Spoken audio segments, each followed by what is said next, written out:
Bom,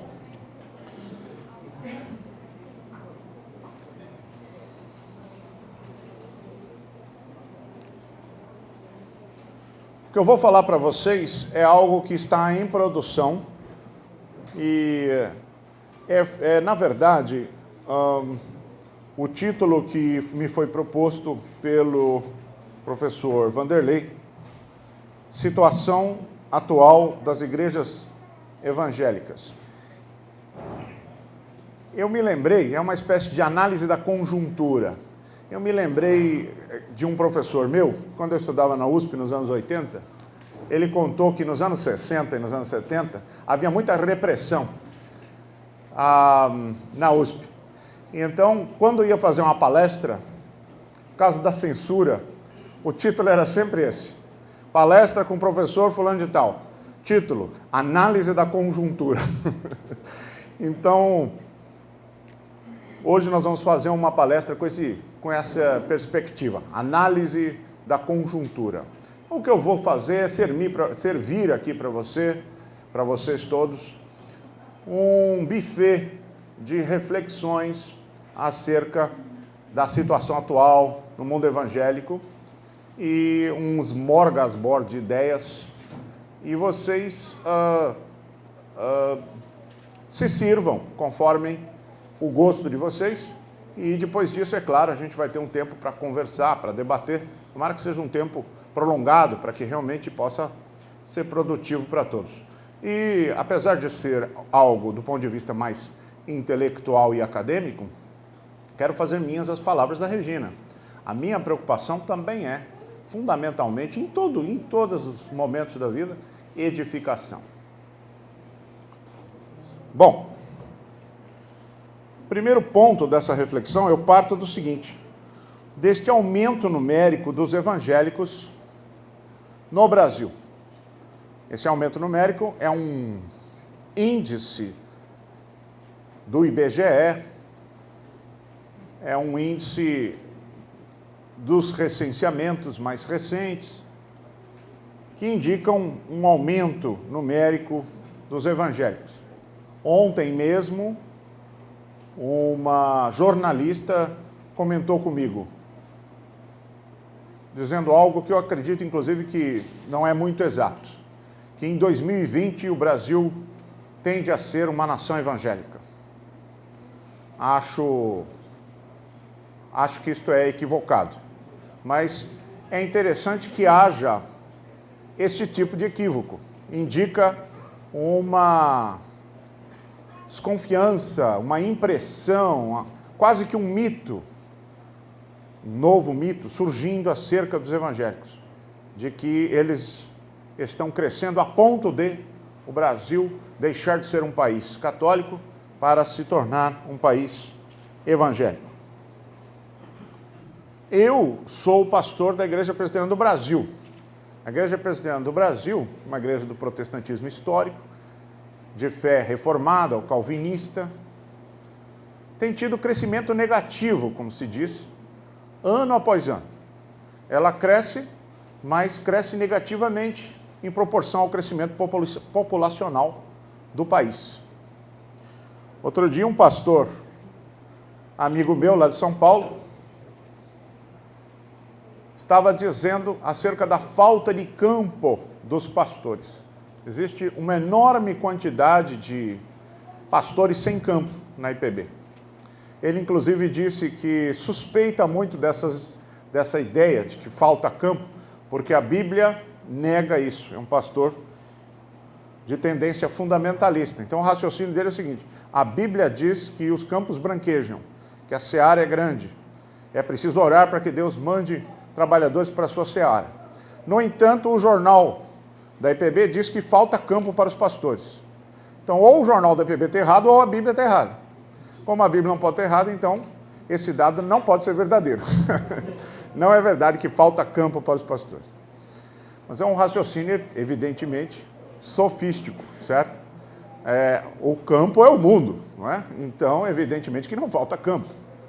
O que falta são igrejas que paguem salários satisfatórios para os pastores. que não querem plantar igrejas, querem ir para uma igreja já formada. Esse tipo de campo não há. Associado a este aumento numérico, há outros aumentos. Por exemplo, o aumento da presença dos evangélicos na mídia, particularmente, eu digo, na TV e no rádio, os televangelistas.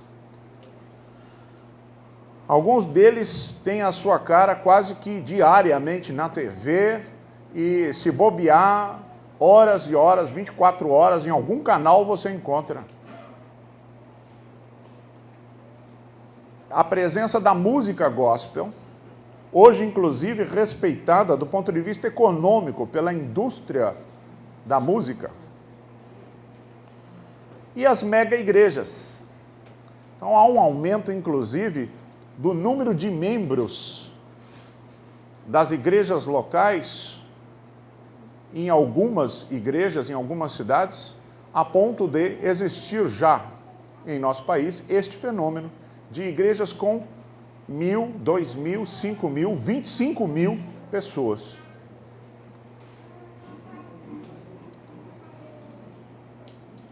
Quais foram as principais consequências deste aumento, ou destes aumentos? Eu acredito que uma das principais consequências é a diversificação. Houve um tempo em que se podia falar de 3 grandes correntes de cristianismo, ou de 3 cristianismos, grosso modo. O cristianismo oriental, das igrejas nacionais do Oriente, que se separou da Igreja Católica no século XI, o catolicismo romano e o protestantismo. Mas hoje já não dá mais para falar isso. Na verdade, nós temos uma grande diversificação, muitos cristianismos diferentes, inclusive no mundo evangélico brasileiro. Uma grande diferenciação, tipos distintos de cristianismo. Outra característica, voltaremos a isso em seguida. Outra grande característica, além da diversificação, é o que eu chamo de perda de qualidade. Aumenta o número de pessoas também. Há uma perda de qualidade. Em que sentido? Por exemplo, no sentido da formação pastoral. Os pastores são, em média, mal formados. Há muitos pastores de igrejas que abrem igrejas, inclusive, sem nunca ter estudado teologia e, às vezes, sem até ter o ensino médio e até o ensino fundamental. Isto faz com que a média formação educacional dos pastores caia vertiginosamente. Há também uma perda de qualidade na formação religiosa dos crentes. Consequentemente. E eu digo, por exemplo, em termos de conhecimento bíblico. Há 50 anos atrás, os crentes conheciam bem a Bíblia. Apesar de serem em número muito reduzido no Brasil, a escola bíblica dominical, o estudo da Bíblia, era uma condição típica do membro de igreja protestante, de igreja evangélica. Hoje não. Há muitas igrejas que não têm escola bíblica dominical, o ensino bíblico não é enfatizado, então a média de conhecimento bíblico dos evangélicos caiu drasticamente, inclusive nas chamadas igrejas históricas. Numa igreja presbiteriana, da minha própria denominação, a gente nota um profundo desconhecimento da Bíblia entre os crentes. Então, a piedade básica, porque eu chamo conhecimento da Bíblia, vida de oração, chamada piedade básica, houve uma grande perda de qualidade nesse aspecto também.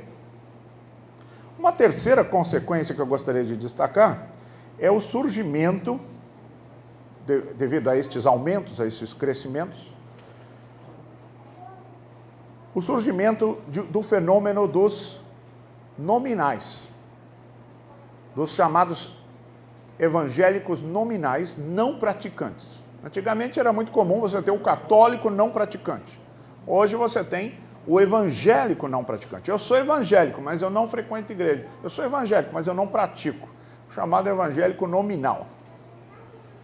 Então, isso são consequências deste crescimento. Então, fica claro o seguinte, que estes dados estatísticos do crescimento numérico dos evangélicos no Brasil não é motivo, não deveria ser motivo de êxtase ou de euforia. Porque, na verdade, a influência do reino de Deus e de Cristo no Brasil não cresce no mesmo sentido em que o número de evangélicos cresce.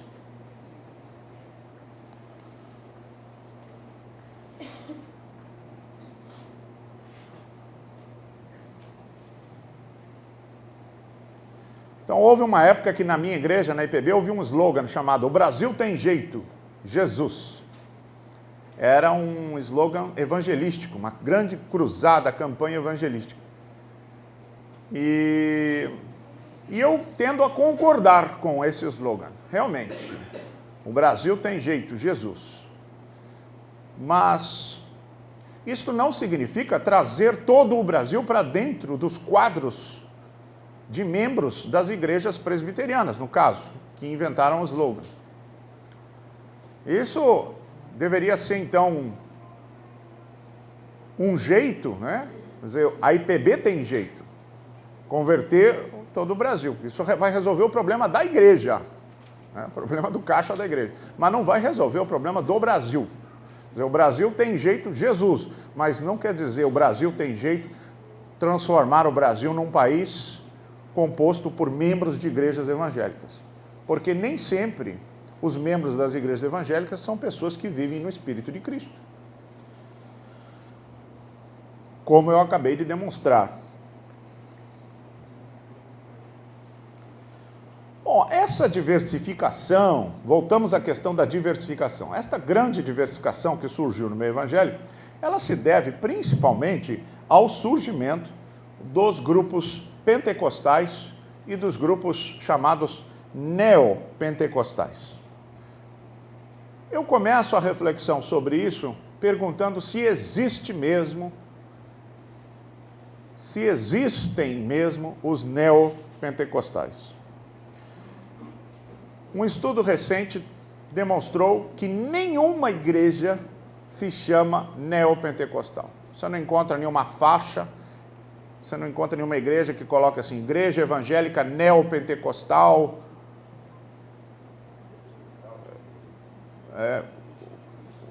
Galo de Pedro. Não existe isso, né? Você não encontra nenhuma igreja chamada igreja evangélica neopentecostal.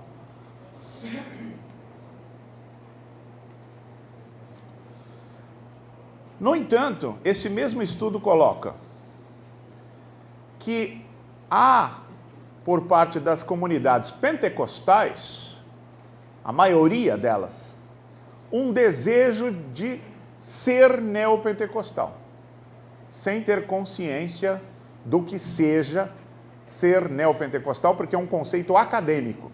Neopentecostalismo é um conceito acadêmico. Então as pessoas dizem, nós queremos essa bênção. Essa é a maneira como as pessoas falam. Ou nós estamos buscando este avivamento, ou estamos aprendendo com esse direcionamento. Parece ser um caminho desejado pelos pentecostais, só que com outros nomes. Outros grupos pentecostais, no entanto, é preciso que se diga, têm caminhado noutra direção. Eles têm se aproximado das chamadas igrejas protestantes históricas, principalmente das mais conservadoras, Igreja Presbiteriana do Brasil, Igreja Batista, como, por exemplo, tem acontecido com a maioria dos grupos das Assembleias de Deus. Mas há também o caso singular da Igreja Assembleia de Deus Bethesda, que parece caminhar mais na direção daquilo que eu chamo e pretendo chamar neste evento na direção do pós-evangélico, okay? Do movimento pós-evangélico. Aí eu faço a seguinte pergunta: são os neopentecostais protestantes? Talvez vocês estranhem essa pergunta, mas os neopentecostais, quando entrevistados, quando procurados, dificilmente se reconhecem como protestantes.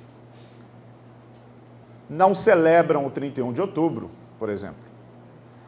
Recentemente, até mesmo na IPB, um pastor, porque a IPB sofre influências do neopentecostalismo também, como as igrejas batistas e todas as igrejas históricas, um pastor pediu: irmão, poderia orar pela reforma, porque hoje é dia 31 de outubro, e o irmão da igreja, então, Senhor, obrigado pelo cimento, pelos tijolos, e pensou que era para orar pela reforma da igreja que estava sendo feita.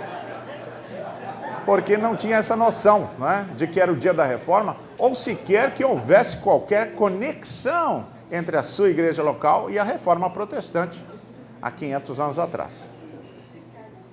Essa reflexão, essa pertença, não está no coração, certamente, dos grupos neopentecostais, que não se veem como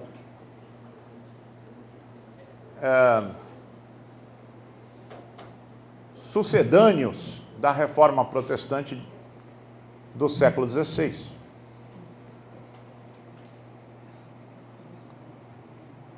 Então, é possível perguntar se os neopentecostais são de fato protestantes. E alguns autores têm até se perguntado se é ainda cristianismo. Voltaremos a isso mais tarde. Ou se é, como eu prefiro dizer, um outro tipo de cristianismo. Um outro tipo de cristianismo. Por que se questiona isso? Porque no neopentecostalismo, principalmente, a gente encontra a adoção do Zeitgeist, o espírito do tempo, a acomodação à sociedade de consumo. A igreja assumindo que ela é uma loja que vende bênçãos, que vende produtos espirituais, o pastor é o lojista e um membro, o frequentador, é o cliente.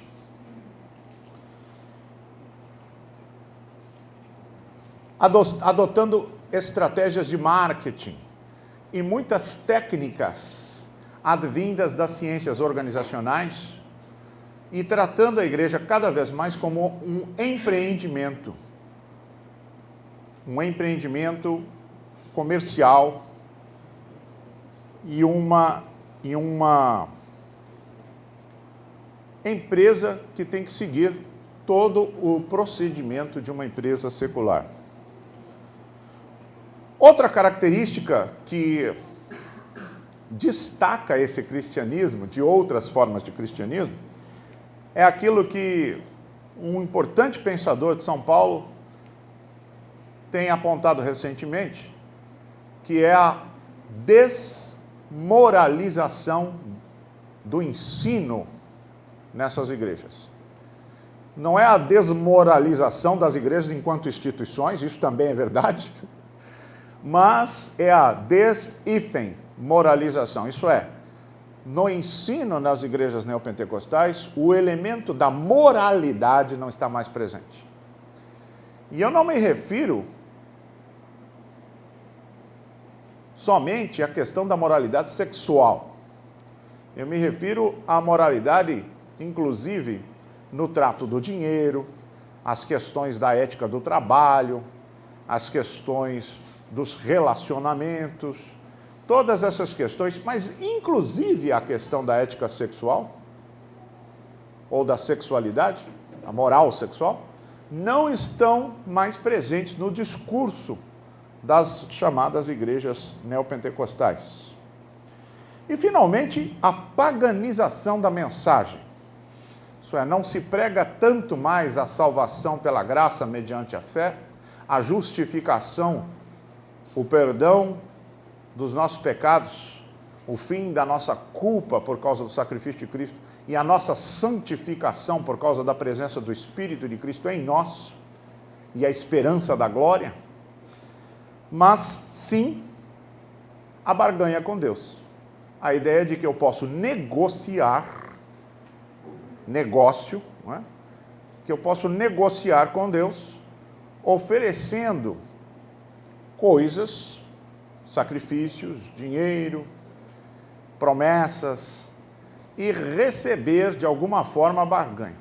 Até mesmo o louvor, a adoração, virou uma forma de barganha com Deus, já que ele não é resultado do meu amor por Deus, que por sua vez é resultado do amor de Deus por mim, mas é resultado da minha vontade de adular a Deus, de bajular Deus, para que Deus me favoreça. Então é assim que o louvor é visto, muitas vezes por alguns desses grupos. Então isso faz com que a gente suspeite de que estamos diante de algo que, se ainda é cristianismo, é um tipo de cristianismo totalmente diferente de todos os outros tipos de cristianismo que a gente normalmente antes dividia a cristandade, como eu dizia antes, cristianismo ortodoxo oriental, catolicismo romano e os chamados protestantes históricos. Ainda que, é claro, exista outras formas de cristianismo com traços de paganismo ou de superstição em todas as outras tradições. Então, passamos para uma outra pergunta a qual somos conduzidos diante dessa reflexão. Quais são os grupos que há, portanto, na conjuntura atual do chamado mundo evangélico, da subcultura evangélica? E que grupos estão surgindo, o que é mais interessante? Bom, há os chamados protestantes históricos, aqueles que de alguma forma ainda se veem conectados à tradição protestante advinda da reforma do século XVI.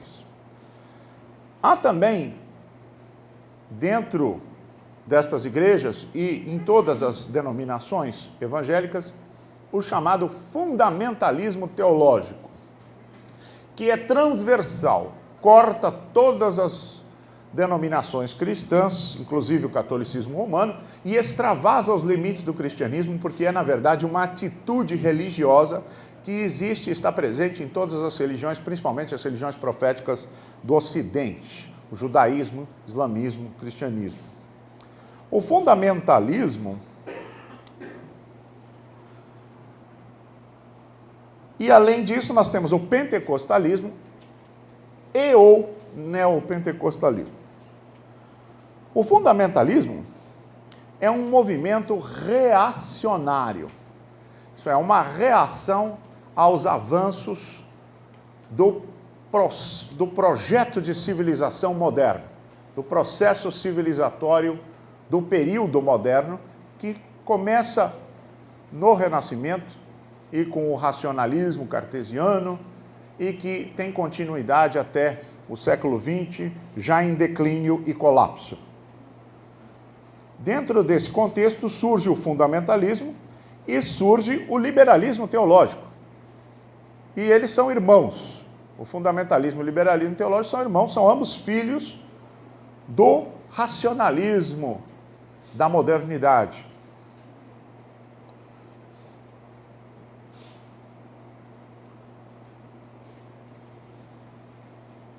O fundamentalista é aquele que acredita que, em nome de Deus, tudo é possível.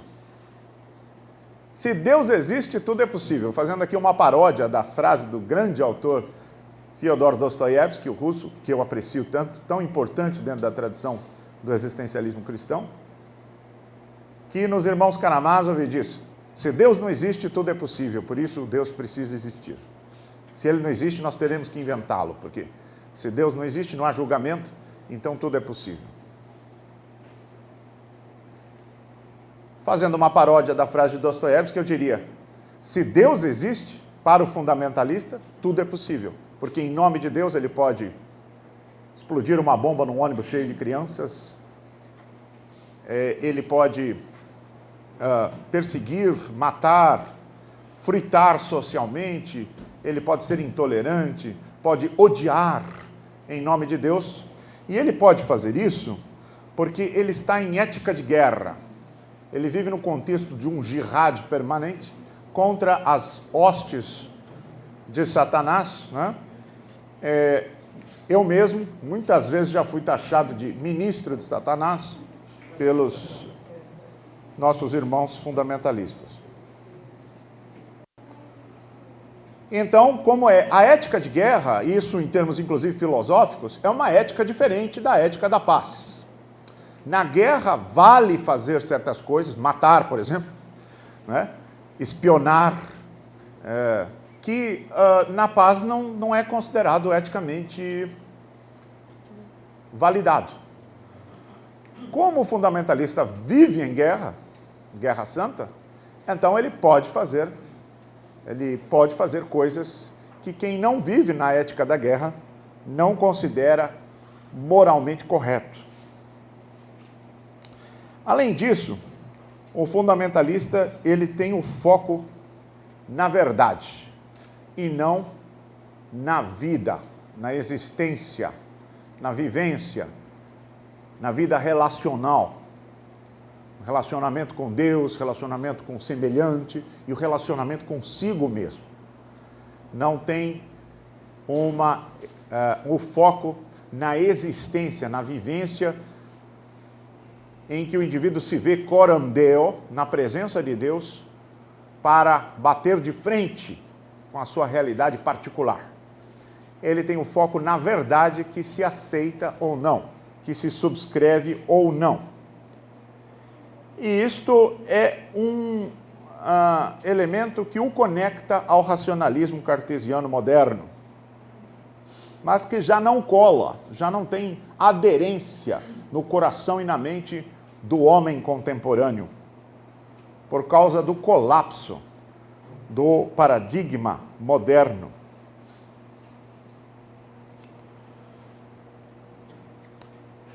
Esse paradigma moderno, sobre o qual o fundamentalismo se ergueu, assim como o liberalismo teológico, ele está colapsando. E, portanto, o fundamentalismo também colapsa. O fundamentalista, no entanto, ele ingenuamente pensa que toda a sua reflexão bíblica e teológica é extraída direta e exclusivamente da Bíblia. Então ele diz, inclusive muitas igrejas fundamentalistas saíram de denominações para se chamar igreja bíblica, igreja presbiteriana bíblica, igreja batista bíblica, porque o fundamentalista acha que ele é bíblico e que é isso que o caracteriza.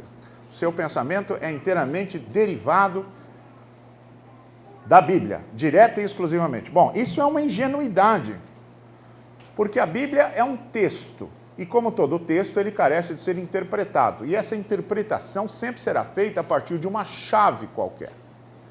Então, as pessoas, quando vão ler e interpretar o texto, o farão a partir de marcos categoriais que não são bíblicos, são filosóficos, são culturais. Isso tudo gera, no fundamentalismo, 3 pilares na prática. Como eu digo no meu livro, A Piedade Pervertida. O dogmatismo, o legalismo e o sectarismo. O dogmatismo é a ideia de que existem doutrinas que são produto da história, que não podem ser questionadas. São doutrinas inquestionáveis, são dogmas que não podem mais ser repensados. Eles são definitivos, são gemas teológicas inquestionáveis, endurecidas, apesar de serem produtos da história, produtos da reflexão humana. Eles não podem ser questionados. E eu percebi que quando o fundamentalista diz que acredita que a Bíblia é inerrante e infalível, não é isso, na verdade, que ele quer dizer. Porque eu não tenho nenhum problema com essa afirmação de que a Bíblia seja inerrante e infalível. Mas não é isso que o fundamentalista quer dizer. Ele quer dizer que a sua interpretação da Bíblia é inerrante e infalível. E como é essa interpretação que constrói o sistema doutrinário que ele subscreve, o que ele de fato está dizendo é que o sistema de doutrinas que ele subscreve, esta verdade doutrinária que ele considera o shibolete da salvação, inclusive, este sistema doutrinário é infalível, é inerrante. E não a Bíblia, enquanto texto, enquanto palavra de Deus escrita. Além disso, nós temos o legalismo. O legalismo é a tentativa farisaica de criar uma ética que não é baseada em princípios e valores do reino de Deus, mas em uma proposta rígida de condutas, estabelecendo regrinhas de conduta, criando uma rígida proposta de condutas para que o crente, para que o evangélico ande nelas. E, por fim, o sectarismo, que talvez seja o mais grave dos três, que é a postura polêmica, não irênica do fundamentalista, que o torna um belicoso, agressivo, não é? Defensor da reta doutrina, como já falamos, e também uma pessoa que rejeita o contato com o mundo. Isso é, ele rejeita dialogar com a cultura, rejeita dialogar com a sociedade, com a academia, com a cultura. Começa a ver, por isso é reacionária em relação à sociedade. Começa a ver a ciência, as ciências naturais, as ciências sociais, as ciências humanas, começa a ver a arte, começa a ver a filosofia contemporânea como inimigos da fé cristã. Porque o fundamentalista rejeita a teoria da evolução de Darwin, ele rejeita a cosmologia contemporânea, fundada na teoria da relatividade de Einstein, na física quântica de Max Planck, a teoria heliocêntrica de Copérnico. Ah, não, isso parece que não rejeitam mais, já aceitaram. Mas há outras teorias das ciências naturais que são rejeitadas, e além disso também rejeitam todos os avanços das ciências humanas e sociais. Todas elas vistas como críticas da cultura e da história, críticas, portanto, de elementos que são considerados essenciais para a sustentação de um sistema doutrinário que não é dinâmico.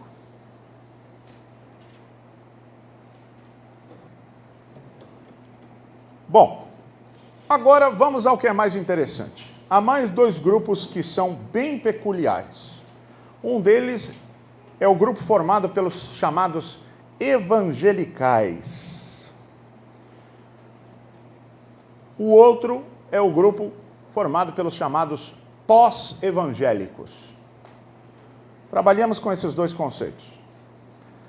Quem são os evangelicais? E por que eles querem se distinguir dos evangélicos? Bom, para começar, há uma série de problemas em torno dessa nomenclatura. Evangelical não é evangélico. Todo evangelical vai dizer para você, eu não sou evangélico, eu sou evangelical. Mas a palavra é tradução do termo em inglês evangelical, que em inglês quer dizer evangélico.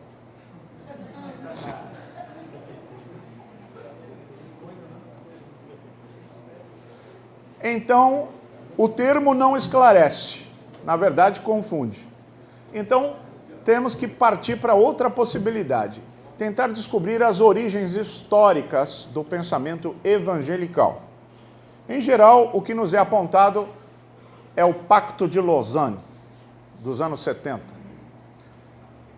Mas nós sabemos que Lausanne, como é natural, para nós que não somos fundamentalistas, é uma ideia em movimento. O Pacto de Lausanne não é algo estático, é algo dinâmico, que através dos tempos também foi se modificando. Por exemplo, quando a gente fala de Lausanne II, em Manila,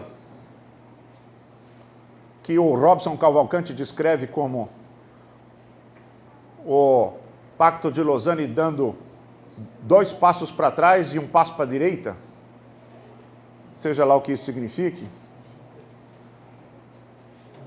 Na verdade,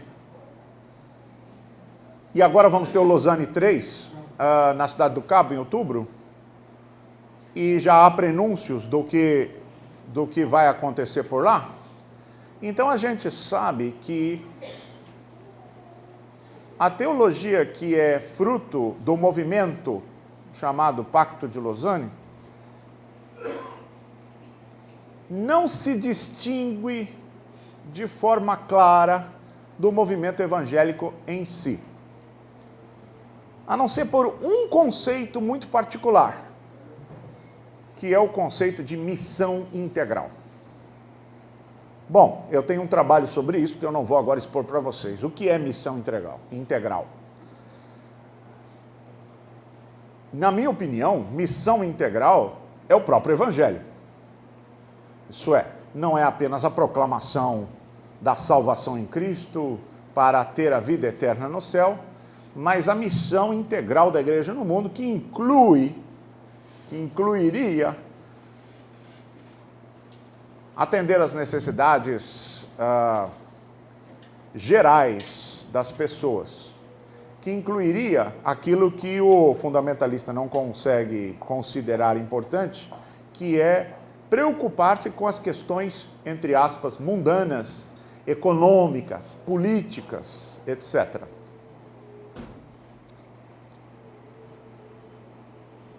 Este conceito de missão integral é um conceito capcioso, porque dá a entender que existe algo chamado missão parcial, que seria apenas a pregação do Evangelho para a vida eterna após a morte. Uma espécie de pregação da salvação espiritual que não incluísse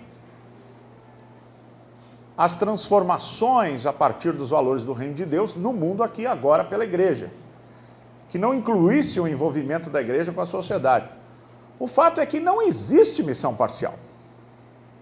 Segundo aquilo que o Evangelho nos apresenta, segundo aquilo que o Novo Testamento nos apresenta, na minha opinião, se você não concorda, tudo bem, a amizade continua a mesma. Mas me parece que o Novo Testamento diz o seguinte, que ou você adota a missão, que é a missão integral, ou não. A chamada missão parcial, conceito que indiretamente se infere do conceito de missão integral, não é missão cristã coisa nenhuma. É uma falsa missão. Missão parcial não é missão de Cristo. É missão de alienação. Portanto, é uma falsa missão. O interessante é que esse conceito de missão integral, que é tão importante para os chamados evangelicais, foi rejeitado pela cultura evangélica. Não só no Brasil, mas em todo o mundo. Ele não foi aceito pela cultura evangélica, pelo povo evangélico. Tanto que não se fala em missão integral em quase nenhuma igreja, as exceções confirmam a regra. Quem são os evangelicais, afinal? Aqui no Brasil, eles são os membros da Fraternidade Teológica Latino-Americana, a FTL, e só, basicamente. A gente fica se perguntando se faz sentido falar de um movimento que acaba se reduzindo a uma única organização. Mas me parece um movimento interessante, né? Eu, como sou um grande defensor do que os evangelicais chamam de missão integral, ainda que eu não concorde com o nome, gostaria de ver o movimento evangelical mais forte, mas eu acredito que ele não tem muita força na realidade evangélica brasileira em particular. Agora vamos falar dos pós-evangélicos.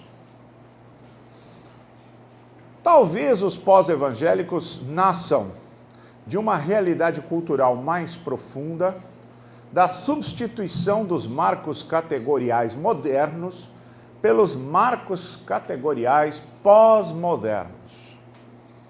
Os pós-evangélicos, como diz o Ian Tomlinson e outros autores que têm escrito livros sobre isso, eles denotam, são alguns índices, alguns elementos, ainda que o nome não seja muito usado ainda, a gente pode, pelas características, já ir percebendo quem são os pós-evangélicos. Por exemplo, os pós-evangélicos são aqueles que têm a percepção do colapso do discurso evangélico. São evangélicos que não conseguem mais se ver como evangélicos. São evangélicos que não se identificam mais com as igrejas evangélicas. Eles não se identificam com as igrejas evangélicas, mas também não se identificam com a Igreja Católica Romana, não se identificam com nenhum grupo cristão, a não ser essa nuvem amorfa que a gente está aqui chamando de pós-evangélicos. Eles rejeitam, em geral, e isso, claro, nós estamos falando sempre em termos gerais, generalização, rejeitam a cultura evangélica, isso é, não gostam da presença dos evangélicos na mídia, os televangelistas não se identificam com isso, não se identificam com a música gospel e não se identificam com as mega igrejas. Ainda que aqui haja uma ambiguidade, que é a própria ambiguidade da pós-modernidade, que ao mesmo tempo rejeita o projeto civilizatório moderno e, portanto, é, num certo sentido, antimoderno, e nesse sentido quer superar a modernidade, mas que também é hipermoderna, também radicaliza certos elementos tipicamente modernos, levando-os às últimas consequências.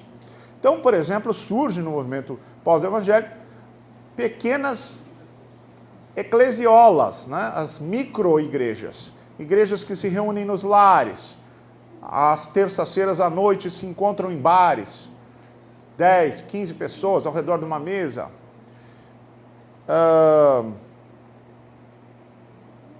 Mas também são igrejas tribais, que são formadas a partir de certas tribos, e, num certo sentido, acabam sendo também resultado daquela homogeneização da qual falamos ontem, que é típico das técnicas empresariais sendo aplicadas ao movimento evangélico. É a ambiguidade da pós-modernidade, de ver-se superadora da modernidade e, ao mesmo tempo, hipermoderna.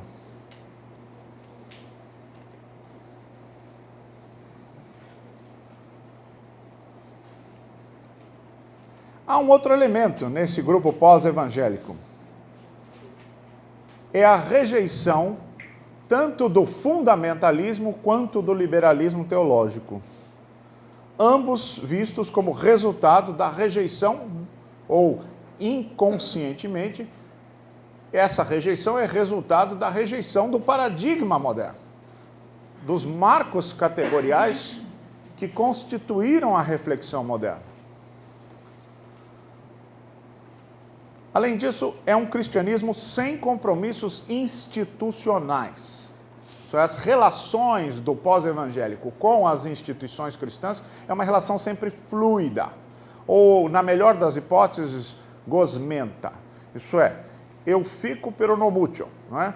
Não há uma relação de pertença muito forte, ele vagueia pelas igrejas, pelas instituições, sem pousar, sem se relacionar solidamente com nenhuma delas.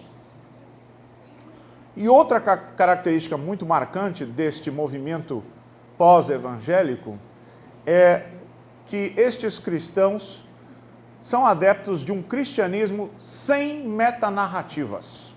O que seria um cristianismo sem metanarrativas?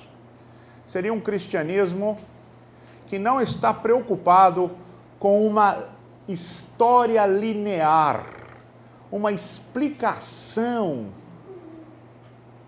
do mundo, mas com aquilo que o cristianismo me oferece aqui e agora.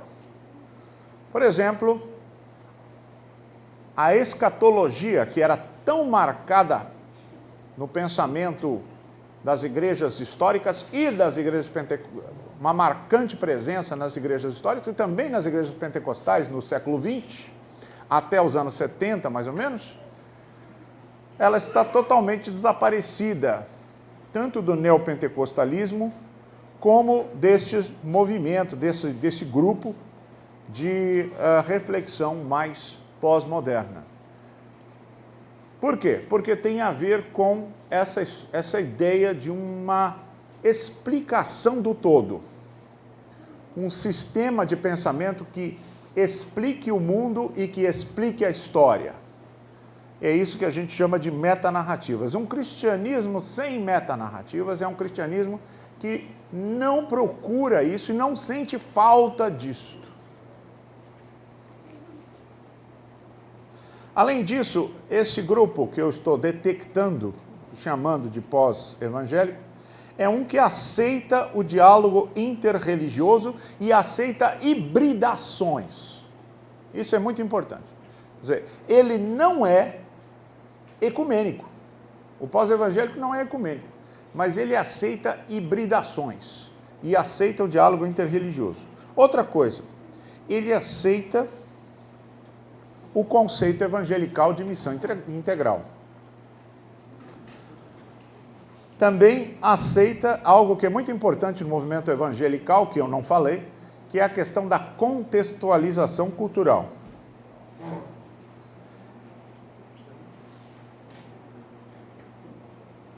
Há um problema que também é muito apontado, e eu acho que é muito claro nesse movimento, que tem a ver com a rejeição do neognosticismo, que marcou a história do pensamento cristão e nos 2000 anos de cristianismo, a presença do gnosticismo. O que é o gnosticismo?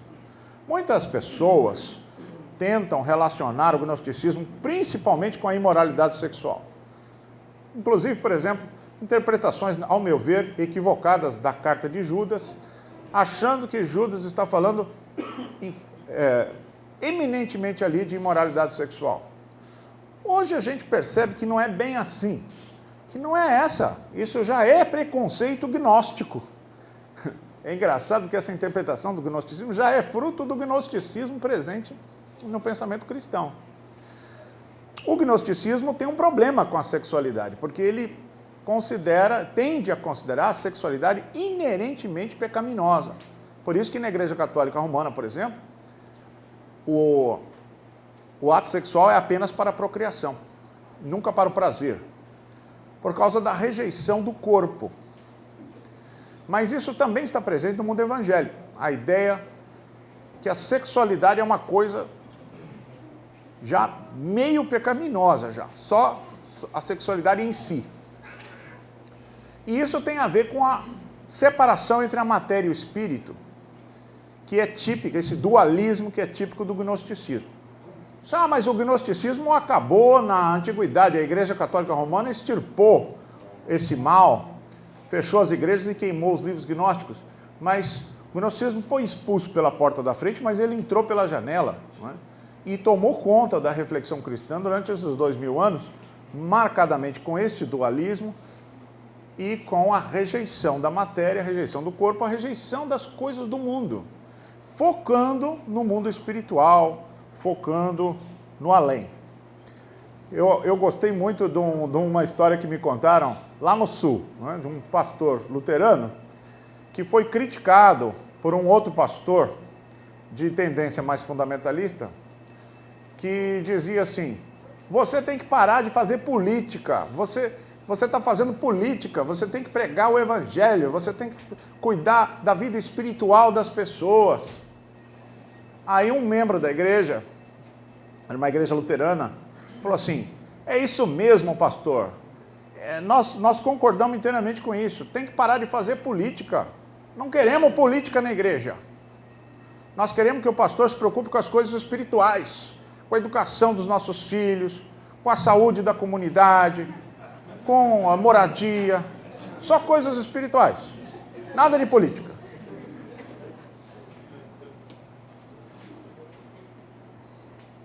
Então, nós vemos que existe essa reflexão, notadamente gnóstica, de separar a matéria do espírito, as questões espirituais, as questões materiais, as questões mundanas, que seriam as questões culturais, sociopolíticas e econômicas.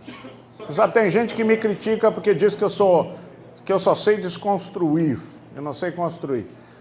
Eu dou aula no Mackenzie, eu sou contratado em período integral e dou 20 horas no programa de Ciência da Religião e 20 horas no programa de Ciências Organizacionais. E lá no programa de Ciências Organizacionais gostam muito de mim. A respeito do outro programa eu fico em silêncio. Mas no programa de Ciências Organizacionais, sou muito querido. E eles, quando pedem para eu falar alguma coisa num grupo assim com os professores, falam assim, agora eu vou chamar o Ricardo, ele é o nosso desconstrutor. Eu fiquei pensando, acho que eu vou abrir uma firma de demolição, né? Um slogan, assim, aquela bola, assim. Mas acho que parte da minha vocação é essa, então. Né? Apesar de eu gostar muito de falar também sobre espiritualidade, fazer exposição bíblica, adoro fazer exposição bíblica, falar sobre o que é realmente ser cristão. Na maioria das vezes eu faço palestras realmente de crítica. E eu acho que isso tem o seu lugar também. Afinal de contas, se nós vamos falar sobre o que está certo, né, e que não precisa ser reavaliado, então não era preciso nem falar. Nós temos que apontar exatamente para aquilo que parece ser equivocado e que precisa ser criticado, reavaliado, com o intuito de melhorar. Não é criticar por criticar, é criticar para tentar reconstruir. Em todos esses grupos a gente vê algo de positivo, algo de negativo. Eu não quero aqui apresentar um maniqueísmo, quero apresentar a conjuntura e ver como estamos e para onde vamos. E eu enxergo algo de positivo e algo de negativo em todos esses movimentos e todos esses grupos. E agora vamos, então, à conclusão. Primeira coisa, eu creio que sempre houve muitos cristianismos e sempre haverá muitos cristianismos. E isto é algo que nós precisamos reconhecer. Desde o primeiro século que existem muitos cristianismos, que o cristianismo é muito diversificado. E o próprio Novo Testamento dá evidência disso. Mas nós estamos tão preocupados em olhar para a unidade que também está presente no Novo Testamento, que nós esquecemos de reparar na grande diversidade que também está presente no Novo Testamento e, mais ainda, no contexto da igreja do primeiro século.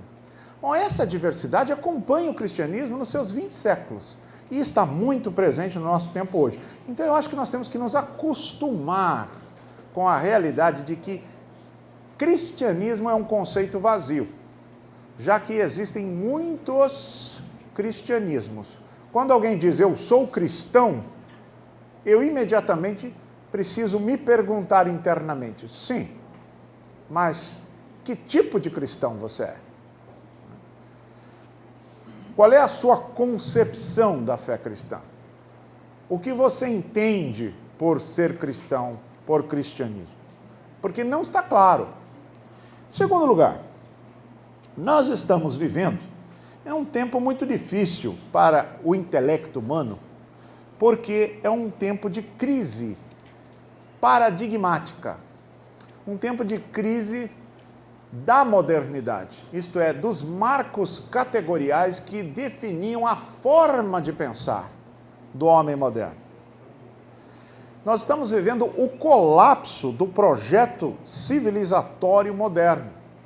A urbanização, a exploração da natureza, o domínio das forças da natureza que levaram ao grande avanço tecnológico e que hoje tudo isso está posto em questão. As formas naturais para nós, são naturais para nós, mas são modernas, na verdade, de nós nos relacionarmos através da mediação do mercado, que para nós são tão naturais, mas que na verdade são algo constituído na modernidade, nos últimos 300, 400 anos. Nem sempre foi assim, e hoje está colapsando. Nós estamos vivendo uma crise das instituições em geral, porque a ideia de instituições está associada ao próprio projeto moderno de civilização. Instituições no sentido moderno da palavra. Então veja bem, as instituições de ensino estão em crise por causa da corrupção do dinheiro. Então, as pessoas já não confiam mais nas instituições de ensino. Ou vamos dizer assim, elas desconfiam, melhor dizer assim. Elas suspeitam, elas têm uma desconfiança das instituições de ensino, de que há interesses econômicos maiores do que a sua vocação de educar, que se sobrepõem à sua vocação de educar. Porque uma das coisas fundamentais, na minha opinião, da ética cristã, é o senso de vocação. Mas isso não é ensinado nas igrejas, quase nunca.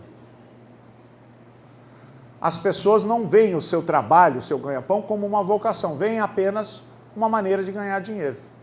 Mas isto leva também a este senso da crise das instituições. Então eu não confio mais nas instituições democráticas, eu não confio mais no Senado, não confio mais no Congresso. Por quê?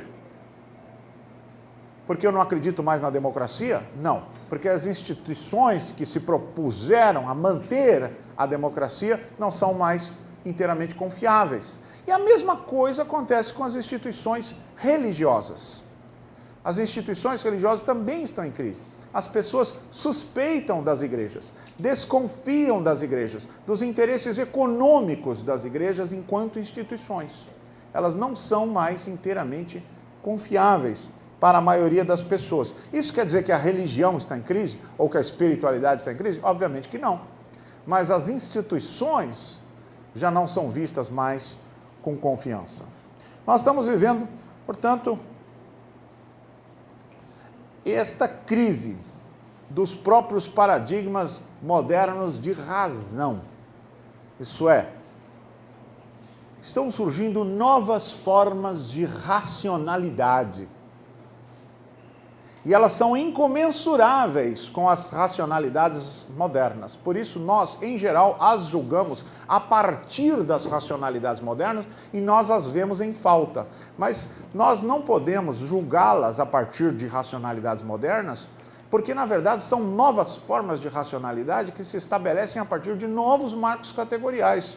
E uma das características dessa transição paradigmática, segundo o próprio Thomas Kuhn, autor do Estrutura das Revoluções Científicas, que deu início a toda essa discussão sobre paradigmas, é justamente que os paradigmas são incomensuráveis. Então, como é que eu vou avaliar novas formas de racionalidade a partir de velhas formas de racionalidade? Não é? Evidentemente que sempre eu não as validarei. Mas se eu julgá-las a partir de si mesmas, então eu verei que elas são coerentes e encontram validação no consenso.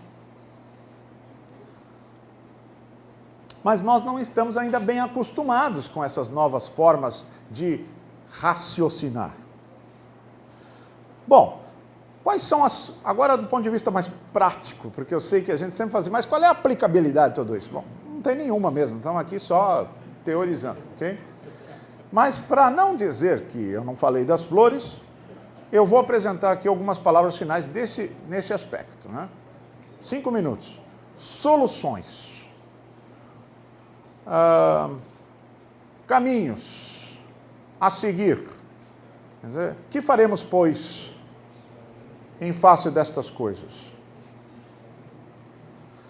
Primeiro, acho que seria muito interessante dessacralizar a modernidade. É muito importante que nós, enquanto líderes cristãos, pessoas envolvidas com as igrejas, pensadores cristãos, estudiosos do pensamento cristão, façamos a lição de casa da dessacralização da modernidade, do modernismo, de tudo aquilo que constitui o paradigma moderno de reflexão e de vida e de organização social. A modernidade não é sagrada. A Bíblia é sagrada, a encarnação do Verbo de Deus é sagrada, mas a modernidade não é sagrada. Projeto de civilização moderna é sagrado. Formas modernas de pensar não são sagradas. Nem as pós-modernas, ok? Então não vamos pensar que aqui está sendo proposto trocar o moderno pelo pós-moderno simplesmente, mas sermos críticos tanto do moderno quanto do pós-moderno à luz da palavra de Deus e da missão da igreja.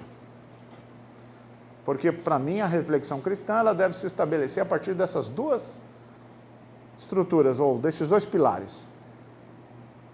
A reflexão em cima da Bíblia e a reflexão em cima da missão da igreja.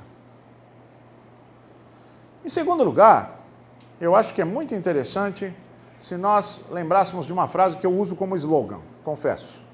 E a frase é a seguinte: Cristo é mais. Cristo é sempre mais do que a gente pensa. Nós não conseguimos estabelecer, não deveríamos tentar sequer estabelecer os limites daquilo que Cristo faz ou pode fazer pela humanidade. Então, eu acredito que nós temos que abandonar noções que limitam as dimensões daquilo que Cristo pode fazer pelo ser humano e pela humanidade, pela sociedade.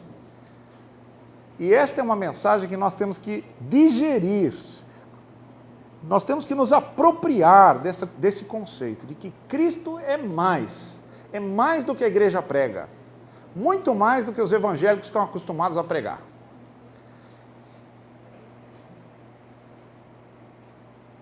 Em terceiro lugar, eu acho que é fundamental que nós nos obriguemos a continuar o nosso aprofundamento. Nós não podemos achar que já chegamos. Tem muita gente que pensa que o apogeu da vida com Cristo é a conversão. Isso é um absurdo, não é? Então nós temos que ser humildes. Um dos grandes problemas que eu vejo no fundamentalista é a sua arrogância epistêmica, é aquela atitude de eu já sei, e que nunca se coloca humilde diante de Deus e dos homens para reconhecer que há sempre alguma coisa a mais para eu aprender, e que eu posso aprender com os outros que pensam diferentemente de mim, que eu posso aprender até com os mais ignorantes, mas, enfim, que eu preciso estar aberto para me aprofundar nos meus estudos teológicos, na minha piedade, vida de oração, por exemplo. A gente acha que já sabe orar, mas a vida de oração, na minha opinião, é uma caminhada também, não é? É um aprofundamento. Eu vejo que os evangélicos oram, tem um estudo sobre isso, que qualquer dia eu vou fazer para vocês, sobre o livro dos Salmos, não é? O livro dos Salmos não é o modelo evangélico de oração. Já pensaram nisso? Os evangélicos não oram segundo o modelo bíblico de oração, que é o livro dos Salmos. Vamos pensar nisso. Enfim, um aprofundamento que parte da kenose, do esvaziamento. Tende em vós o mesmo sentimento que houve em Cristo Jesus, que não fez uso das suas prerrogativas divinas, antes se esvaziou, e se humilhou, e serviu. Então, eu vou terminar com uma parábola. Um mestre chinês de Kung Fu, foi procurado por um discípulo que disse assim: mestre, eu quero aprender o estilo do marimbondo, que o senhor é o grande mestre e tal. Aí o mestre falou assim: tá bom, eu vou te ensinar, mas primeiro você tem que me ajudar. Tá bom, eu faço o que for preciso. Então, vai lá na corrente de água e enche esse vaso d'água. E deu a vasilha para ele. E ele olhou para a vasilha estava cheia de água até a boca. E ele ficou olhando assim. Ele falou: mas a vasilha já está cheia. Ele falou: vai pensar, vai pensar.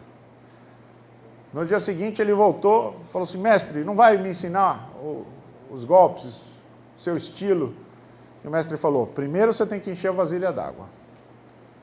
Aí entregou a vasilha cheia de água fresca. Ele falou: mas a vasilha já está cheia. Ele falou: então vai pensar. Né? No terceiro dia aconteceu a mesma coisa, e o discípulo pensou e entendeu que para encher a vasilha d'água, ele primeiro precisava esvaziá-la. O problema, muitas vezes, é que nós achamos que já estamos cheios, né? Ou já estamos cheios mesmo, né? O pior aluno, na minha opinião, não é aquele que tem dificuldades de aprender, é aquele que acha que não precisa aprender nada, porque ele já sabe tudo. Como é que você vai ensinar alguém que acha que já sabe, né? Então, ele precisa estar vazio para poder ser enchido. Então, nós precisamos, antes de mais nada, eu acho que tudo isso que eu falei, né, que muitas pessoas, provavelmente até alguém vai perguntar isso aqui, porque sempre perguntam, né? Se isso não cai no relativismo. Eu digo assim: olha, vamos compreender os limites da razão, vamos nos humilhar, vamos esvaziar-nos do nosso pretenso saber e vamos reconhecer a nossa ignorância. E aí a gente passa a pensar acerca dessas coisas de uma forma mais humilde, né? Obrigado pela atenção. A gente está brincando, mas de fato, tecnologia desumaniza o ser humano. Quer dizer, é evidente que a tecnologia nos ajuda em muitas coisas, né? Mas, enfim, mas isso aqui não tem nada a ver com a reação à fala do Ricardo. Então, passando. Então, em primeiro lugar, gostaria de agradecer a palavra do Ricardo, né? É sempre muito agradável ouvi-lo, né? Ele tem, como ele mesmo falou, essa tendência de apontar principalmente as questões críticas, e é uma tendência legítima, né? Então isso é sempre bom, porque tem gente que não gosta de ouvir isso, mas tem gente que gosta, porque aí você ouve a crítica e você começa a imaginar o contrário. Então, se o que ele está falando é certo, né? Não, o que deveria ser o correto? É só não fazer o que ele está dizendo que está acontecendo. Isso é muito prático, né? Olha, se é errado fazer X, então faça Y, né? Então, agradecer ao Ricardo. Dizer também assim, a grosso modo eu concordo com quase tudo que ele apresentou aqui como crítica vamos dizer assim, à conjuntura cristã contemporânea no Brasil, e especialmente nesse recorte que ele faz mais desse lado meio protestante, meio evangélico, que a gente já não sabe mais o que é, né? Então, também não vou, é claro, não tenho tempo e nem devo fazer uma leitura alternativa dessa realidade e tal e coisa. Então, eu gostaria só de pontuar 2 ou 3 coisas dentro desses 5, 6 minutos. Começando com uma primeira coisa, eu também tenho uma suspeita que não existe o neopentecostalismo. Então, aí é um ponto de concordância. Só que eu acho que o que existe é um neoprotestantismo. Quer dizer, o neopentecostal é o protestante que perdeu a vergonha de gastar dinheiro e mostrar que ganhou e gasta ostensivamente dinheiro. Porque o protestante, assim, óbvio que eu estou fazendo um slogan. Slogan não é uma descrição exata, slogan é só né, uma caricatura, ressalta aquela coisa mais engraçada, né? Não, o protestante é um católico que perdeu a vergonha de ganhar dinheiro, né? Sei lá, acho que na Idade Média a Igreja Católica era contra a usura, né? Então o leigo não podia ganhar dinheiro, né? Só o nobre e a igreja, né? O protestante diz: não, a gente pode ganhar dinheiro, né? O leigo pode ganhar dinheiro. Então, por isso que o Weber dizia que a ética protestante tem uma afinidade eletiva com o espírito do capitalismo. Tá? Só que o protestante ganhava dinheiro e escondia que ganhava dinheiro. E fazia boas obras com o dinheiro que ganhava. Eu conheço muito protestante rico dos tempos antigos que vive com 10, 5% do que ganha. Tá? Agora a gente tem um protestante que, né, ao invés de doar 90% do que ganha, segura os 100% para si mesmo. E gasta, ao invés de ajudar o pobre, ajuda os ricos a continuar mais ricos. Eu acho que o neopentecostal como ele falou, é o cara que está no neoliberalismo. Quer dizer, ele usa o dinheiro, ao invés de para ajudar as pessoas, ele usa o dinheiro para enriquecer quem já está mais do que rico. Ele não precisa disso. Bom, isso aqui é só suspeita e é só caricatura, não é uma coisa séria, né, para você anotar aí como conceito, coisa desse tipo aí. Mas acho que é uma caricatura interessante. Né? Também, acho que tem no momento, aí na fala, o Ricardo falou assim, no coisa que não tem o neopentecostalismo, né? Porque o neopentecostalismo é um pentecostal que tem um certo desejo, assim, de bênção e tal, né? Que a causa, eu anotei isso, né, meio aleatoriamente, mas se a gente for procurar uma causa para esse estado atual de coisas, seja o neopentecostalismo, esses vários tipos de protestantismo, eu procuraria essa causa num outro lugar, embora muito dentro desses espaços que o Ricardo descreveu para a gente. Eu acho que se existe uma causa primeira, ou mais forte do que outras, que nada tem uma causa só, mas se existe uma causa primeira, é que a reforma não aconteceu de fato. Né? A gente tentou, tá? Mas a gente não fez a reforma. Quer dizer, o que é a reforma que a gente devia ter feito? Era acabar com o sacerdócio. Tá? Quer dizer, o sacerdócio ordenado, é acabar com esse negócio de que existe alguém que de carne e osso representa Deus. Se eu leio Tillich corretamente, o princípio protestante o protestante é aquele que não aceita que nenhuma instituição humana seja uma corporificação do sagrado. Eu vou um pouquinho mais longe, quer dizer, se eles têm razão, o problema não é só a instituição, o problema sou eu, porque quando eu sou pastor, reverendo, padre, bispo, seja lá qual nome que a gente dá, eu corporifico o sagrado. E nós, protestantes, não conseguimos mudar isso. E os pentecostais também não, e os neopentecostais também não, e enquanto nós acharmos que alguns de nós temos mais proximidade com Deus do que os outros, nós não vamos mudar nada. Tá? Porque veja que coisa interessante, né? A Igreja Católica criou lá toda uma hierarquia, bispo, arcebispo, cardeal, papa. Depois os protestantes acharam que isso estava errado, ficaram só com bispo. Era bispo, pastor, presbítero, diácono, aquelas coisas assim. Né?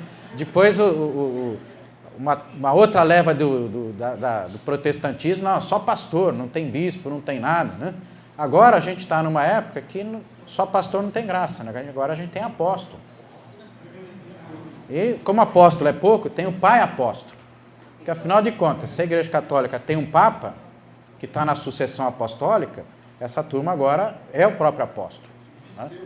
Então está acima do papa, acima de tudo. Tá? Então assim, enquanto a gente não se livrar desse ranço do ministério ordenado, sacral, a gente não vai mudar o cristianismo para uma direção mais agradável. A gente vai ser um cristianismo que está o tempo todo naquela tensão, ou é igreja ou não é igreja. Tá? Ou cristianismo é instituição ou não é instituição, aquelas coisas assim. Tá?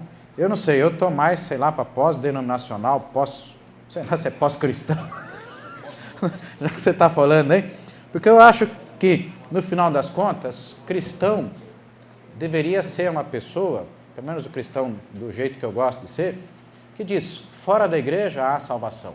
E talvez somente fora da igreja. Não sei. Porque pelo menos os reformadores que eu li, eles diziam que só Cristo salva. Né? Então, se é só Cristo que salva, não é a igreja que salva. Então, não sei. Né? Fica por aí. E para terminar, eu queria só fazer uma correção, Ricardo. Aí você vai me... Se você concordar com a minha correção, tá bom. Se você não concordar, depois tá bom também. Né? A gente sai brigando aí. É ruim brigar com o Ricardo por causa do tamanho dele, né? Aliás, para mim, brigar é sempre ruim, por causa do meu tamanho. Né? Quer dizer, teve uma época que eu aprendi judô, capoeira, mas não resolveu, então... Né? Tá, o que seria o que eu acho que é uma correção? O Ricardo descreveu os evangelicais, e ao descrever os evangelicais, ele liga os evangelicais a Lausanne, ele liga os evangelicais à missão integral, liga os evangelicais à fraternidade teológica latino-americana. Eu acho que aí tem a meu modo de ver, tem uma grande confusão aí, que é, acho que talvez os próprios evangelicais brasileiros sejam os culpados dessa confusão. Por quê? Em primeiro lugar, Lausanne não é missão integral. Tá? Missão integral foi enfiada goela abaixo do movimento de Lausanne, entrou no parágrafo 5º do Pacto de Lausanne, né, porque o Espírito Santo é terrível, né, e tinha uns latino-americanos e uns africanos lá que encheram o saco dos americanos e dos ingleses e disseram, se vocês não botar esse negócio aqui, vai ter briga, nós vamos rachar o movimento. Aí eles engoliram isso. Hoje, missão integral, o slogan de missão integral é o slogan de Lausanne, mas Lausanne não é missão integral. Então, de Lausanne a cabo, né, que é o que se está discutindo agora, né, do primeiro Lausanne até o terceiro Lausanne, é mais ou menos aquilo que o Robson falou, é um processo de endireitamento, de reducionismo. Quer dizer, Lausanne é o conservadorismo político, religioso, norte-americano, inglês, etc., né, financiado pela direita republicana e tal e coisa, que é gente muito séria, gente muito boa, gente muito legal, mas não tem nada a ver com missão integral. Lausanne é apenas fazer a igreja crescer. Tá? Fazer a igreja protestante crescer, fazer a igreja católica diminuir, fazer o islamismo diminuir, fazer o budismo diminuir. Mas isso é Lausanne. Com todo respeito a Lausanne, tem muita gente boa lá. Tá? Segundo, tá? FTL não é evangelical. A FTL é a Fraternidade Teológica Latino-Americana, tá? Da qual eu fui primeiro secretário executivo no Brasil, fui presidente de vários mandatos e agora sou, felizmente, apenas membro. A FTL não é evangelical, a FTL não é nada. É isso que o pessoal não entende. Esse é o problema. É isso, a fraternidade, diz o seu estatuto, ela é uma plataforma de diálogo. Ou seja, a fraternidade é um lugar para você bater papo, para você fazer teologia sem rosto, sem face denominacional, sem identidade. Quer dizer, fraternidade teológica é um lugar para qualquer doido chegar lá e falar, olha, eu acho que Jesus é assim, assim, assim. Ah, legal, e eu acho que não. E acabou. É isso aí, a gente se reúne, discute teologia e acaba. O problema é que aqui no Brasil, os evangelicais brasileiros, o que são os evangelicais? Evangelical é o luterano e o anglicano que não acredita mais na igreja étnica. Evangelical é o anglicano e o luterano que acha que para você ser anglicano e luterano você tem que se converter, não basta nascer. Tá? Então, assim, o problema é que esses evangelicais luteranos do Encontrão e os evangelicais anglicanos, que nunca conseguiram se organizar dentro da igreja anglicana, acharam na fraternidade um espaço para se apresentar. E que, a partir do momento que a fraternidade não... A partir do momento que eles conseguiram ter os seus próprios espaços, saíram da FTL. Ou ficam na FTL para ter um guarda-chuva assim. Mas, aí, Ricardo, eu acho que por aí a gente está pensando diferente, né? Quer dizer, concordo com você, evangelical é uma coisa amorfa, né? Evangelical é evangélico que acredita na conversão. E daí? O católico acredita na conversão, né? O pentecostal acredita na conversão, então o evangelical realmente é uma coisa estranha. Né? Bom, então aí era o que eu discordava, assim, acho que a FTL não é evangelical, a FTL não é coisa nenhuma. Né? E é isso que muita gente na FTL não aguenta. E é isso que a gente que está fora também não aguenta. Que só, não, vocês têm que ter uma identidade. Não. A nossa identidade é simplesmente não ter a identidade fixa. A gente é um lugar onde as pessoas se encontram. Qual é o problema? Né? Bom, e para terminar, né, o que eu diria assim, eu concordo também plenamente com o que o Ricardo falou aí das igrejas e tal. Eu só diria, o meu slogan seria o seguinte, quanto mais crescem as igrejas, mais se esvazia o reino de Deus.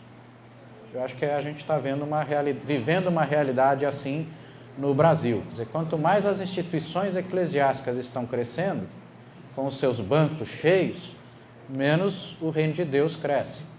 Ou como eu disse lá para o pessoal do Encontro de Educação Cristã, o problema é que tem muita nádega santa.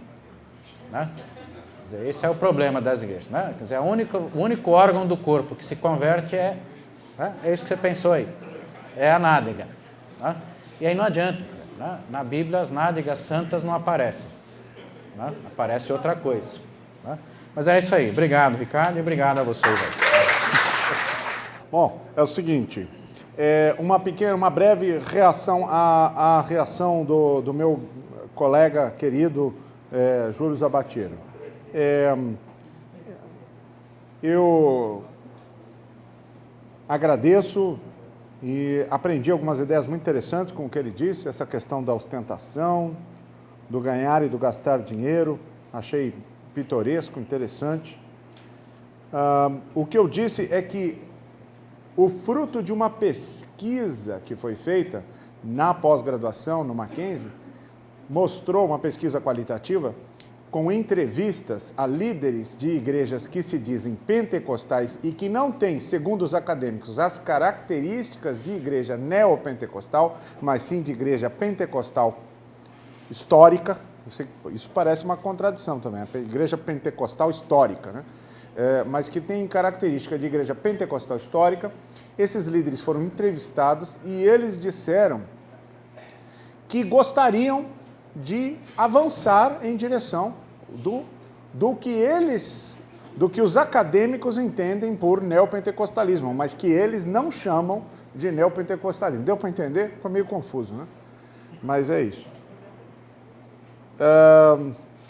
O princípio protestante, sim, não há dúvida que o princípio protestante é o princípio de secularização, princípio de absorção constante e contínua dos valores do reino de Deus na sociedade, de tal forma que as igrejas não sejam mais necessárias. As igrejas fazem o seu trabalho, formam a sociedade e depois elas não seriam mais necessárias até, porque a sociedade já se tornou uma sociedade cristã. Mas o próprio Tillich estabelece uma tensão com o que ele chama de tradição católica, como se houvesse uma tensão dialética, uma paradoxalidade que não pode ser rompida. Quando eu falei de Lausanne, só para esclarecer, eu gostaria de dizer o seguinte, que são os próprios evangelicais que se conectam a Lausanne, né? E que são os membros da FTL que se descrevem como evangelicais. Apesar de que, evidentemente, estes termos sejam problemáticos. Eu achei, no entanto, muito esclarecedor e agradeço essa ideia de que os evangelicais são protestantes históricos, particularmente luteranos e anglicanos, de linha conservadora e conversionista, que, portanto, se identificam muito com os presbiterianos e batistas e se aproximam, como, por exemplo, no conflito entre IECLB e IELB. Então, há grupos na IECLB que se chamam evangelicais porque se aproximam mais dos movimentos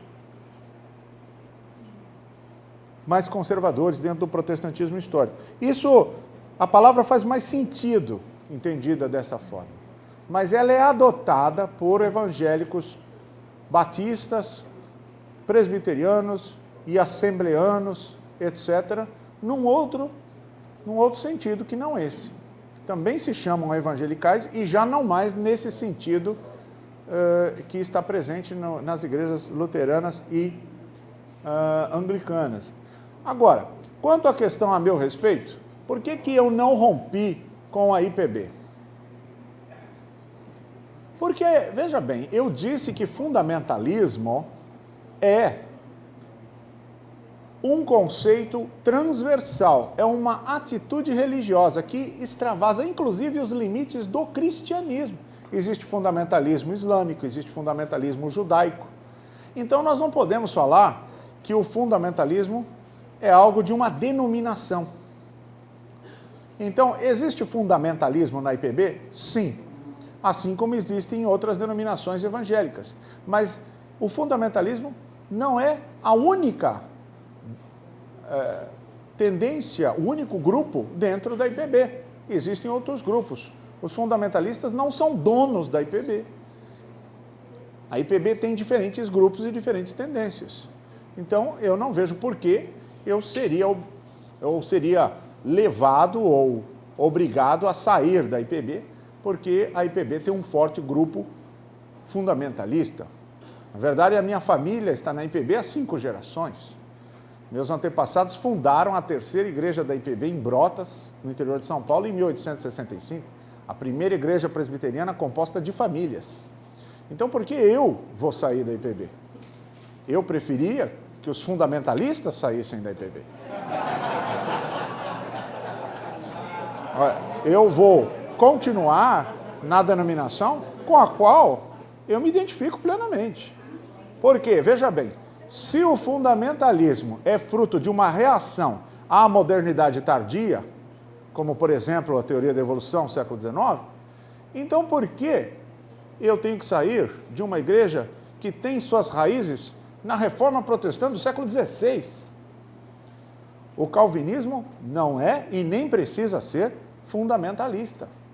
E nunca foi, de fato, fundamentalista nesse sentido estrito do século XX. Fundamentalismo estrito surge no século XX. O calvinismo não é monolítico, como alguns calvinistas fundamentalistas querem fazer crer. Você acha que o movimento pós-evangélicos é uma tendência ruim do cristianismo ou apenas uma reação do sistema ao sistema precário das instituições religiosas atuais?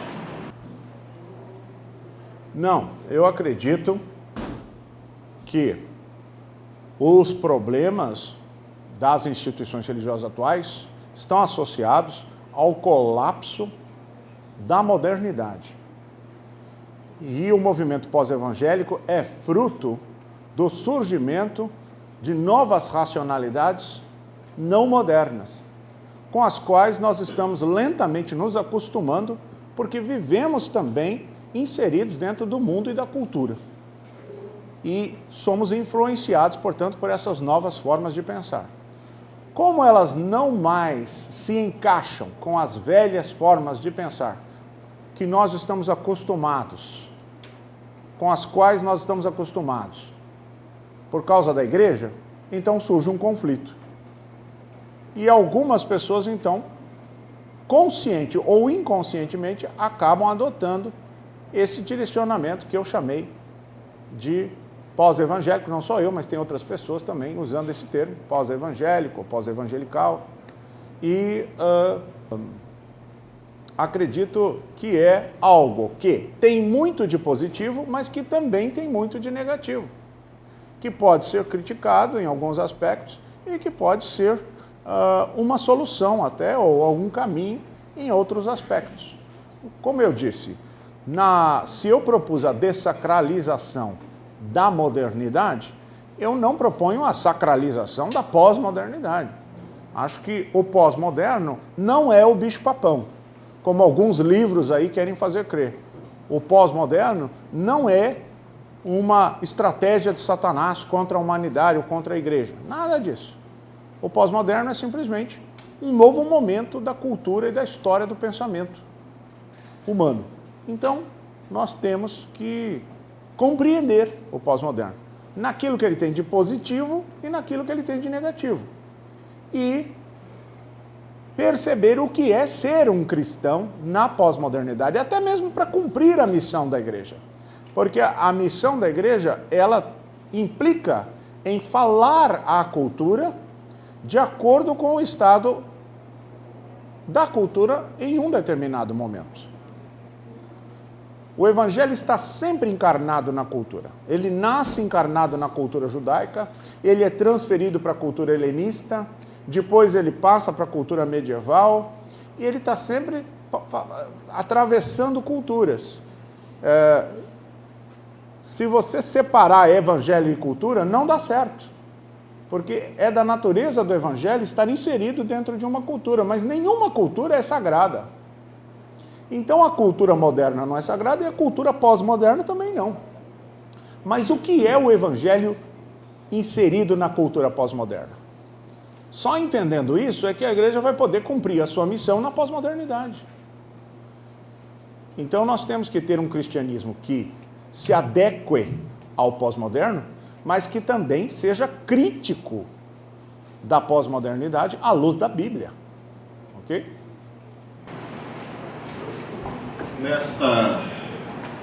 O neopentecostalismo com seu gospel, realização, falta de ética, pragmatismo, não está presente em várias igrejas históricas. Não é um erro identificar o neopentecostalismo somente com movimentos e igrejas da mídia?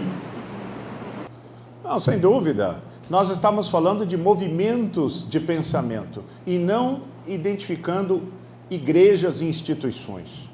É claro que, às vezes, um grupo, uma igreja pode ser chamada essa igreja é neopentecostal. Isso é sempre uma generalização. Até porque não existe nenhuma igreja que se declare neopentecostal, como eu disse. Não tem dúvida que há uma grande influência do movimento neopentecostal nas igrejas do protestantismo histórico, nas Assembleias de Deus, nas igrejas congregacionais, na igreja metodista, nas igrejas presbiterianas, nas igrejas batistas. Há uma grande influência neopentecostal. E essa influência não é inteiramente negativa também. Às vezes, coisas que não são inteiramente boas podem ser uma lufada de ar fresco quando você está num ambiente abafado. Quer dizer, é como, por exemplo, essa tendência ao retorno à mística medieval dentro do protestantismo evangélico. Eu não acho que essa é a solução para a igreja evangélica, voltar à mística medieval. Mas diante do fundamentalismo e diante do misticismo tecnológico do pentecostalismo, o retorno à mística medieval é uma lufada de ar fresco. Serve para refrescar um pouco. Vamos fazer apenas mais duas perguntas, que já vai dar quase meio-dia.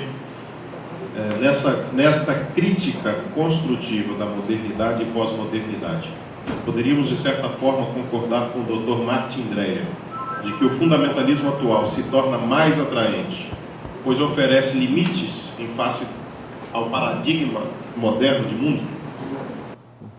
Claro, mas eu espero que não seja atraente para você que está se dispondo a ser um pensador e um líder cristão inteligente. Porque ele é atraente. Por que ele é atraente? Ele é atraente porque é mais fácil você ter uma identidade de reação, isso é, de oposição a alguma coisa, do que ter uma identidade construída. E também ele é atraente porque ele traz segurança, ele traz tranquilidade. Olha, eu estou de posse da verdade. Eu estou de posse da verdade, então eu estou tranquilo, estou seguro. Eu tenho um sistema de pensamento que está fechado, que é definitivo e é seguro. Ora, isto, no entanto, não é bom porque é ilusório. Assim, professor, mas olha, depois de ouvir sua palestra eu fiquei meio desiludido. Assim, o que é pior do que a desilusão? É a ilusão. Pior do que estar desiludido é estar iludido. Então, nós não deveríamos achar que é bom ter segurança ou certeza quando esta segurança e essa certeza são falsas. Eu acredito, e é a minha convicção, vocês sabem que eu penso muito ancorado na tradição existencial cristã, que ser cristão é, na verdade, abraçar a insegurança, abraçar a incerteza, é andar sobre as águas, é abraçar a angústia de um não saber, de um Deus que eu não posso compreender, de uma realidade existencial que tem o seu lado trágico. Não é? Então, essa incerteza, essa angústia, que é inerente à própria ideia de fé, me parece ser o verdadeiro caminho, ou um caminho mais genuinamente neotestamentário, na minha opinião. Uma última pergunta. Com tantas mudanças nas igrejas evangélicas no Brasil, daqui a 20 anos, onde estará Deus? Dentro ou fora dessa igreja?